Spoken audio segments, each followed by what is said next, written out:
శ్రీ గురుభ్యో నమః. శ్రీ మహాగణపతే నమః. శని వక్రత్వం జరగబోతుంది అన్నమాట. శని వక్రత్వం అంటే అసలు ఏంటి అంటే జ్యోతిష్య రీత్యా గోచార రీత్యా శని వక్రత్వ ఫలం అనేది ఎప్పుడు యోగిస్తుంది, అసలు వక్రత్వాన్ని ఎప్పుడు కన్సిడర్ చేయాలి అంటే శని కానీ ఏదైనా ఒక ప్లానెట్ కానీ ఏదైనా ఒక గ్రహం కానీ వక్రించినప్పుడు తన అంతకుముందు ఉన్నటువంటి రాశికి తిరిగి మళ్ళీ వెనక్కి వచ్చినప్పుడు పూర్వ రాశి యొక్క ఫలితాన్ని మళ్ళీ తిరిగిస్తుందని చెప్పేసి శాస్త్రంలో చెప్పబడింది అన్నమాట. అంటే పోగొట్టుకున్నటువంటివి కానీ లేకుండా ఉంటే అంతకుముందు మంచిగా జరిగి ఇప్పుడు సరిగా జరగినటువంటి స్థితిలో కానీ మార్పు చేర్పులు జరుగుతున్నప్పుడు వక్రత్వం జరిగినప్పుడు అంతకుముందు ఉన్నటువంటి ఫలితాన్ని మళ్ళీ తిరిగి పొందడం అనేది వక్రత్వంలో జరుగుతూ ఉంటుంది అన్నమాట. ఇప్పుడు శని వక్రత్వం అనేది దాని గురించి చెప్పబోతున్నాం. అంటే శని అత్యంత శక్తివంతమైనటువంటి గ్రహం. శని కొన్ని స్థానాల్లో యోగకారకమైనటువంటి ఫలితాలు కూడా ఇస్తాడు. అదేవిధంగా శని సరైనటువంటి స్థితిలో లేనప్పుడు ఒక నిరాశాజనకమైనటువంటి ఫలితాలు కూడా ఇవ్వడం జరుగుతుంది అన్నమాట. కాబట్టి శని యొక్క గోచారంలో వచ్చేటప్పటికి శని, గురువు, రాహు, కేతువులు వీరి యొక్క స్థితిగతులు మార్పు అనేది చాలా ప్రభావితం చూపిస్తూ ఉంటుందన్నమాట. ఇప్పుడు శని వక్రత్వం అనేది జరగబోతుంది. ఈ యొక్క శని వక్రత్వం వచ్చేటప్పటికి 3 నెలల 15 రోజుల పాటు జరగబోతుంది అన్నమాట. ఈ యొక్క ఫలితం అనేది ఎలా ఉండబోతుంది, అది గోచార రీత్యా రాశి రీత్యా ఎలా ఉండబోతుంది, అదేవిధంగా నక్షత్ర రీత్యా కూడా దీని యొక్క మార్పు అనేది ఉంటుంది. ఎందుకంటే కాలపురుషుడు నిర్ణయం అనేది ఒక నక్షత్రంలో శని యొక్క సంచారం జరుగుతున్నప్పుడు 27 నక్షత్రాల మీద కూడా దీని యొక్క ప్రభావం ఉంటుందని చెప్పి శాస్త్రంలో చెప్పబడింది అన్నమాట. దాని రీత్యా కూడా నా యొక్క గణన రీత్యా నేను 27 నక్షత్రాలకి ఎలా ఉండబోతుంది, ఏ రాశి వారికి ఎలా ఉండబోతుంది అనేది చూద్దాం. ఇది 325 డిగ్రీల దగ్గర ఇది ఒక వక్రత్వం అనేది మొదలవబోతున్నది. ఈ యొక్క వక్రత్వం అనేది పూర్వభాద్ర నక్షత్రంలో స్టార్ట్ అవుతున్నది అన్నమాట. పూర్వభాద్ర నక్షత్రం నుంచి జూన్ 5వ తారీఖు వచ్చేటప్పటికి శతభిష నక్షత్రంలోకి అంటే రివర్స్ డైరెక్షన్లోకి వస్తుంది అన్నమాట.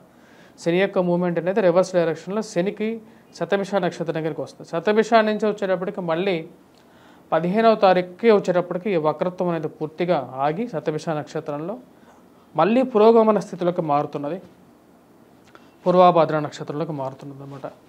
ఇప్పుడు ఈ యొక్క వక్రత్వ ఫలం అనేది ఈ యొక్క జరగబోతున్నటువంటి యొక్క శని గమనం అనేది 12 రాశుల వారికి గోచార రీత్యా చంద్రమాను అనుసరించి ఎలా ఉండబోతుంది అనేది చూద్దాం.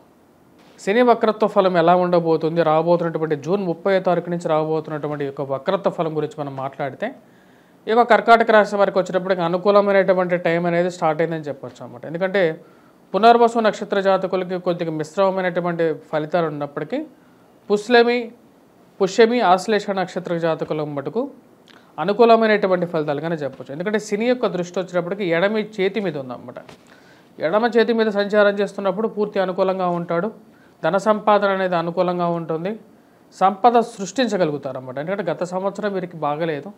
శని వక్రత్వం ఎప్పుడైతే స్టార్ట్ అయిందో శని వచ్చేటప్పటికి పూర్వాషాఢ నక్షత్రంలోనే ఈ యొక్క రాబోతున్నటువంటి 3 నెలల 15 రోజుల పాటు ఎందుకంటే అక్టోబర్ 15వ తారీఖు వరకు కూడా అక్కడే ఉండబోతున్నాడు. ఆ టైం వరకు వచ్చేటప్పటికి వీరికి పూర్తిగా అనుకూలంగా ఉంటుంది. ఎందుకంటే గురువు కూడా వచ్చేటప్పటికి మే 1వ తారీఖున లాభస్థానంలోకి మారాడనమాట. లాభస్థానంలో ఉన్నటువంటి గురువు యోగకారకుడు. అదేవిధంగా ఈ యొక్క రాశి వారికి వచ్చేటప్పటికి అష్టమంలో ఉన్నటువంటి శని కూడా యోగ్యాన్ని ఇవ్వబోతున్నాడు. ఆశ్లేష నక్షత్ర జాతకులకి, పుష్యమి నక్షత్ర జాతకులకి బాగుంది. పునర్వసు నక్షత్ర జాతకులకు వచ్చేటప్పటికి మరి నష్టాన్ని కలిగించే విధంగా ఉన్నాడు.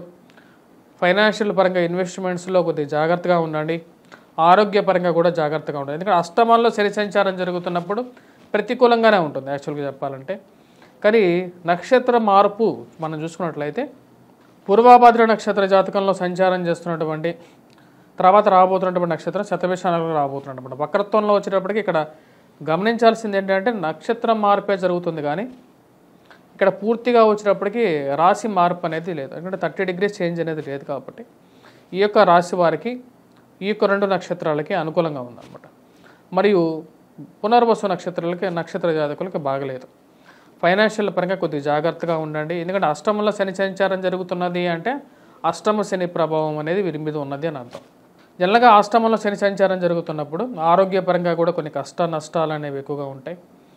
వృత్తిరీత్యా వ్యాపార రీత్యా కూడా కష్టాలు ఉంటాయి. ఎందుకంటే అష్టమంలో ఉన్న శని వచ్చేటప్పటికి పంచమాన్ని చూస్తాడు. అదేవిధంగా వచ్చేటప్పటికి ఈ యొక్క రాశి వారికి పంచమం అవుతుంది.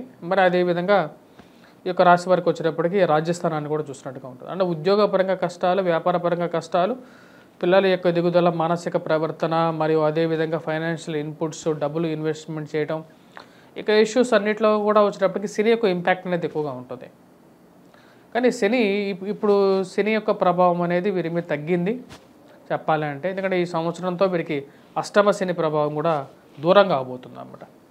మరి అదేవిధంగా ఈ రాశి వరకు వచ్చేటప్పటికి మనం గమనించినట్లయితే 11th పొజిషన్లోకి వచ్చేటప్పటికి 11th హౌస్లోకి గురువు యొక్క అనుకూలమైనటువంటి మార్పు అనేది వచ్చింది. గురువు ఎప్పుడైతే 11th పొజిషన్లోకి వస్తాడో అది వృత్తిరీత్యా, వ్యాపార రీత్యా కూడా అనుకూలంగా ఉంటుంది. ధన సంబంధితమైనటువంటి విషయాల్లో అనుకూలంగా ఉంటుంది. ఫైనాన్షియల్ బిజినెస్ స్టార్ట్ చేయగలుగుతారు. అంటే ఉద్యోగ రీత్యా గత సంవత్సరంలో కొద్దిగా కష్ట నష్టాలు పడి ఉండొచ్చు.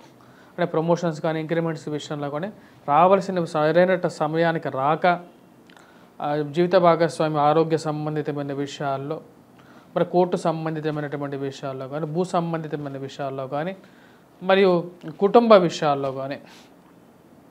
ఎందుకంటే ఈ అష్టమంలో ఉన్నటువంటి శని ప్రభావం అనేది చాలా ఎక్కువగా ఉంది. కానీ ఈ సంవత్సరం వీరికి ఈ టైం అనేది ఈ రాబోతున్నటువంటి 3 నెలల 15 రోజులు అనేది పూర్తిగా అనుకూలంగా ఉంది. గురువు లాభస్థానంలో ఉన్నప్పుడు అది చాలా అనుకూలంగా ఉంటుంది అన్నమాట. అంటే వృత్తిరీత్యా, వ్యాపార రీత్యా కూడా అనుకూలంగా ఉంటుంది. లాభస్థానంలో ఉన్నటువంటి గురువు వచ్చేటప్పటికి ముఖ్యంగా ఫ్రెండ్స్ అండ్ రిలేటివ్స్తో ఎక్కువగా సఖ్యతని కలిగించగలుగుతాడు. సంతాన సంబంధితమైన విషయాలతో పాటు వివాహ ప్రయత్న సంబంధితమైన విషయాల్లో వీరికి అనుకూలంగా ఉంటుంది అన్నమాట. సంతాన విషయాలతో పాటు వివాహం చేసుకోవడానికి గురువు ఎప్పుడైతే అనుకూలంగా ఉన్నాడో ఆ టైంలోనే పెళ్లి చేసుకోవాలి. ఎందుకంటే సుఖమైన ఒక మంచి విషయాన్ని ఒక మంచి సమయంలోనే చేయాలి. అంటే ఒక పీస్ఫుల్ టైంలో మీకు మ్యారేజ్ అనేది జరగడానికి ఆస్కారంగా గోచరిస్తున్నది. ఈ సంవత్సరం రాశి వారికి కూడా వివాహ ప్రయత్నాల్లో కూడా అనుకూలంగా ఉంటుంది. ఎందుకంటే లాభస్థానంలో గురువు ఉన్నప్పుడు దాని యొక్క అనుకూలత అనేది చాలా బెటర్గా ఉంటుంది అన్నమాట రాశి వారికి. మరియు అదే విషయంగా మనం చూసినట్లయితే అంటే వ్యాపార పరంగా కూడా ఒక మెట్టు ఎదగడం అనేది జరుగుతుంది. 10 మందిలో గుర్తింపు తెచ్చుకోవడం జరుగుతుంది అన్నమాట. రాబోతున్నటువంటి 3 నెలలు ఈ యొక్క 2 నక్షత్రాలకి చాలా అనుకూలంగా ఉంటుంది. రాజకీయ పరంగా మీరు ఎదగాలి అని చెప్పి మీరు చేసేటువంటి ప్రయత్నాల్లో కూడా కొంచెం ఒక అడుగు ముందుకు జరుగుతుంది అన్నమాట. లాస్ట్ ఇయర్ ఏదో జరిగిపోయింది, ఇక మీదట బాగుండాలి అని చెప్పి మీరు అనుకుంటారు. దాని తగినట్టుగానే మీ యొక్క మూమెంట్ అనేది స్టార్ట్ అవుతుంది. పేరు ప్రఖ్యాతులు రాగలుగుతాయి. సంఘంలో గౌరవము, గుర్తింపు అనేది పెరుగుతూ ఉంటుంది. మీరు ఎప్పుడో కొన్న వదిలేసినటువంటి స్టాక్స్ కానీ, లేకుండా ఏవైతే ల్యాండ్ కానీ అవి మంచి రేటు వచ్చిందని చెప్పి తెలిసి ఆనందం గురవడం జరుగుతుంది. ముఖ్యంగా వచ్చేటప్పటికి పునర్వసు నక్షత్ర జాతకులకు ఇందాక చెప్పినట్టుగానే బాగాలేదు. వారు ఇన్వెస్ట్మెంట్ చేయాలనుకుంటే మటుకు మీ యొక్క జాతక రీత్యా కొంచెం అనుకూలంగా ఉంటే ఇన్వెస్ట్మెంట్కి వెళ్ళండి. స్పెక్యులేషన్స్లో కానీ, లేకుండా ఏదైనా పెద్ద ఇన్వెస్ట్మెంట్ చేయాలి, బిజినెస్ చేయాలి అనుకుంటే. మిగతా వాళ్ళ ఆశ్లేష నక్షత్ర జాతకులకి రాబోతున్నటువంటి 30th జూన్ నుంచి కొంచెం అనుకూలంగా ఉంది. ఈ ఒక శని యొక్క వక్రత్వ ఫలం అనేది ఒక 3 months అబోవ్, అంటే 3 నెలల 15 రోజుల పాటు కొంచెం అనుకూలంగా ఉండే విధంగా ఉంది. కాబట్టి ఈ యొక్క నక్షత్ర జాతకులు బిజినెస్ ఆపర్చునిటీస్ కానీ, ఉద్యోగపరంగా మార్పు చేర్పులు కానీ సానుకూలమైనటువంటి నిర్ణయాలుగా ఉండగలుగుతాయి. అది అనుకూలమైనటువంటి ఫలితాలు ఇస్తాయి. వివాహ ప్రయత్న సంబంధితమైన విషయాల్లో, సంతాన విషయంతో పాటు వైవాహిక జీవితంలో కూడా గడిచిపోయినటువంటి కాలం ఏదైతే జరిగిందో, అంటే గత సంవత్సరం ఏదైతే కొన్ని కష్టాలు ఎదుర్కొన్నాయో వాటి నుంచి బయటికి రావడానికి అనుకూలమైనటువంటి కాలంగా ఉంది. ఎందుకంటే గురువు యొక్క అనుకూలత ఈ యొక్క రాశి వారికి బాగా కలిసి వస్తుంది. అదేవిధంగా తృతీయంలో వచ్చేటప్పటికి రాశి వారికి కేతు అనుకూలంగా ఉన్నాడు. భాగ్యస్థానంలో రాహు అంత యోగ్యాన్ని ఇవ్వట్లేదు, కొంచెం ప్రభావం అనేది ఉంటుంది. కానీ ఈ సంవత్సరంలో వీరికి గురువు బాగా పూర్తి అనుకూలమైనటువంటి స్థానాల్లో గురువు ఉన్నాడు అన్నమాట. అది యోగిస్తుంది. ముఖ్యంగా ఫైనాన్షియల్ క్యాపిటల్ గెయిన్స్, ఫైనాన్షియల్స్లో క్యాపిటల్ గెయిన్స్లో కానీ, ఇన్వెస్ట్మెంట్స్ కానీ, లేకపోతే స్టాక్స్లో ఇన్వెస్ట్మెంట్స్ కానీ, ఎప్పుడో ఇన్వెస్ట్ చేసిన డబ్బులు కూడా మళ్ళీ తిరిగి దొరకటం, అది తిరిగి దొరకడం అంటే అది బాగా పెరగటం, మానసిక సంతృప్తికి కారకంగా తయారవటం, పిల్లలు బాగా సెటిల్ అవుతారని చెప్పి ఒక నమ్మకం. ఎప్పుడు ఎవరు సహాయం చేయనటువంటి వారు, అంటే మీరు జీవితంలో వారి గురించి వారు మీకు సహాయం చేస్తారు అని చెప్పి కూడా మీరు ఊహించరు అన్నమాట.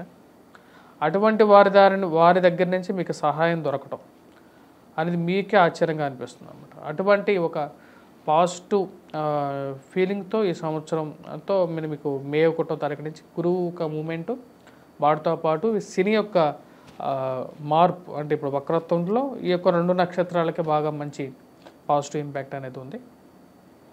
అంటే ఓవరాల్గా సూపర్ఫిషియల్గా చూస్తే అష్టమంలో శని యోగించడం అన్నట్లుగా ఉన్నప్పటికీ కూడా ఈ యొక్క 2 నక్షత్రాలకి అనుకూలమైనటువంటి ఫలితాలు పొందగలుగుతారు.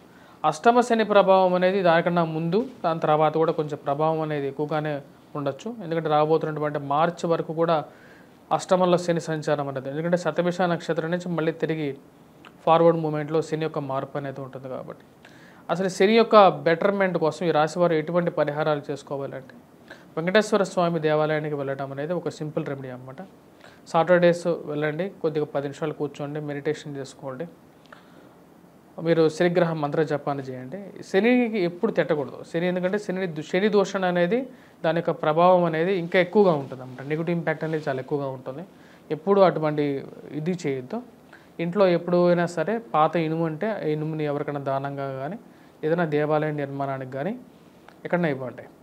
అదేవిధంగా ఇంట్లో వచ్చేటప్పటికి ముఖ్యంగా నల్ల నువ్వులను దానం ఇవ్వటం కానీ, శనిగ్రహ మంత్ర జపం చేసుకోవడం కానీ, ఇంట్లో అయినా సరే వెంకటేశ్వర స్వామి వ్రతం చేసుకోవడం కానీ ఇవన్నీ చేయండి. ఇవన్నీ వచ్చేటప్పటికి కొంచెం పాజిటివ్ అట్మాస్ఫియర్ని ఇంట్లో క్రియేట్ చేస్తూ ఉంటాయి. అదేవిధంగా రాహు సరిగా లేడు కాబట్టి, అంటే ఎందుకంటే లక్ ఫ్యాక్టర్ అనేది చాలా ఇంపార్టెంట్. అష్టమం నవమం 2 ఫ్యాక్టర్స్ అనేది చాలా ఇంపార్టెంట్ అనమాట. ముఖ్యంగా స్త్రీలకి సంతాన విషయంలో అనుకూలత కోసం దుర్గాదేవి అనుష్ఠానం చేసుకోండి. సాటర్డేస్ కాదు, బుధవారం పూట వచ్చేటప్పటికి ఎర్రటి వస్త్రాన్ని ధరించిన తర్వాత అమ్మవారిని ఎక్కువగా పూజించడం, దుర్గాదేవి స్తుతిని ఎక్కువగా చేస్తున్నట్లయితే అమ్మవారి యొక్క అనుగ్రహం అనేది ఉంటుంది. ఇది మీకు లక్ ఫ్యాక్టర్ని ఎక్కువగా ఇంప్రూవ్ చేస్తుంది. కార్యాలయాల్లో కానీ మీరు పనిచేసే చోట మీరు ఎంతో కష్టపడి పనిచేయచ్చు, కానీ చివరికి మీకు రావాల్సినటువంటి బెనిఫిట్స్ అనేది అంతగా రావు. దానికి కారణం ఏంటంటే ముఖ్యంగా భాగ్యస్థానంలో ఉన్నటువంటి యొక్క రాహు అన్నమాట. రాహు యొక్క అనుకూలత కోసం దుర్గాదేవి వచ్చేటప్పటికి అనుష్ఠాన దేవత కాబట్టి అమ్మవారిని ఎక్కువగా పూజ చేయండి. రెడ్ కలర్ డ్రెస్ వేసుకోండి, కుంకుమార్చన చేసుకోండి. మీరే చేసుకోవచ్చు. రూపాయి మీద కూడా కుంకుమార్చన చేసుకుంటూ అష్టోత్తర శతనామావళి చదువుకోవచ్చు. ఇలాంటి పరిహారాలు చేసుకున్నట్లయితే అనుకూలమైనటువంటి ఫలితాలు పొందడం అనేది జరుగుతుంది. స్వస్తి.